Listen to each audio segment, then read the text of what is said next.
একটি ছোট গ্রাম ছিল, নাম ছিল শান্তিপুর।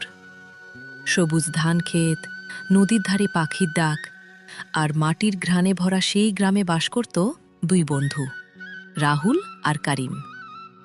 একজন হিন্দু পরিবারের ছেলে আর অন্যজন মুসলিম পরিবারের। কিন্তু তাদের বন্ধুত্বের মাঝে কখনো ধর্ম, জাত বা ভেদাভেদ আসেনি। ছোটবেলা থেকেই তারা একসাথে বড় হয়েছে। স্কুলে এক বেঞ্চে বসত, মাঠে একসাথে খেলত।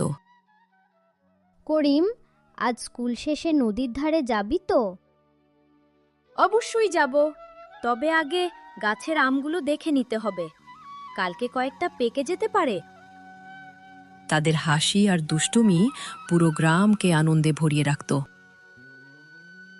সময় গুড়িয়ে যেতে লাগল, তারা বড় হতে লাগল। দুইজনেরই স্বপ্ন ছিল বড় কিছু করার। রাহুল, আমি একদিন ইঞ্জিনিয়ার হব। গ্রামে একটা ব্রিজ বানাবো, যাতে বন্যার সময় মানুষ কষ্ট না পায়। আর আমি শিক্ষক হব, গ্রামের সব ছেলেমেয়েকে পড়াবো, কেউ অশিক্ষিত থাকবে না।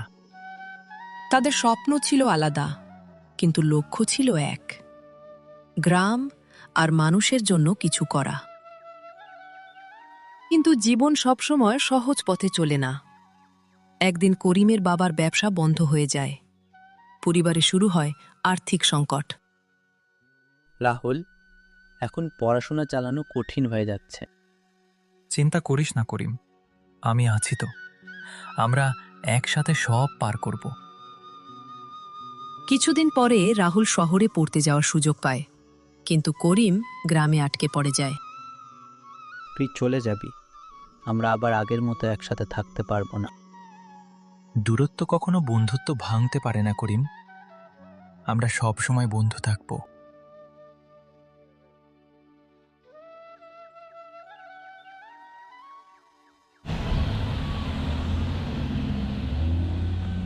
সময়ের সাথে সাথে যোগাযোগ কমে যায়।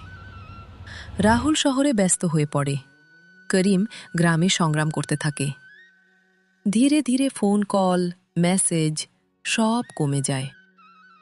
একদিন খবর আসে, করিমের বাড়ির জমি হারিয়ে গেছে। পরিবার প্রায় নিঃস্ব। সব শেষ হয়ে গেল রাহুল, আমি আর কিছুই করতে পারবো না। রাহুল খবরটা শুনে ভেঙে পড়ে। সে বুঝতে পারে বন্ধুর পাশে থাকা এখন সবচেয়ে বেশি দরকার। রাহুল শহর থেকে সব ছেড়ে গ্রামে ফিরে আসে। তুই এখানে কেন এলি? বন্ধুকে কষ্টে রেখে আমি শান্তিতে থাকতে পারি না করিম। রাহুল নিজের জমানো টাকা দিয়ে করিমের পরিবারকে সাহায্য করে। দুইজন মিলে নতুন করে শুরু করে জীবন। তুই শুধু বন্ধু না রাহুল, তুই আমার ভাই। আর তুই আমার জীবনের সবচেয়ে বড় শক্তি। সময় আবার এগিয়ে চলে। করিম শেষ পর্যন্ত ইঞ্জিনিয়ার হয়, আর রাহুল শিক্ষক হয়ে গ্রামে ফিরে আসে। আজকের পাঠ, বন্ধুত্ব শুধু শব্দ নয়, এটা দায়িত্ব। বন্ধুত্ব কখনো দূরত্ব, সময় বা পরিস্থিতি মানে না। যদি সম্পর্ক সত্যি হয়, তাহলে সেটা জীবন বদলে দিতে পারে। যারা সত্যিকারের বন্ধু, তারা কখনো হারিয়ে যায় না, শুধু সময়ের সাথে আরও শক্ত হয়। করিম গ্রামে একটি ছোট ব্রিজ বানায়। রাহুল সেই স্কুলে হাজারো ছাত্রকে শিক্ষা দেয়। একদিন নদীর ধারে দাঁড়িয়ে তারা দুজন কথা বলে। দেখ রাহুল, আমাদের স্বপ্ন সত্যি হয়েছে। হ্যাঁ, আর এর পেছনে ছিল আমাদের বন্ধুত্ব।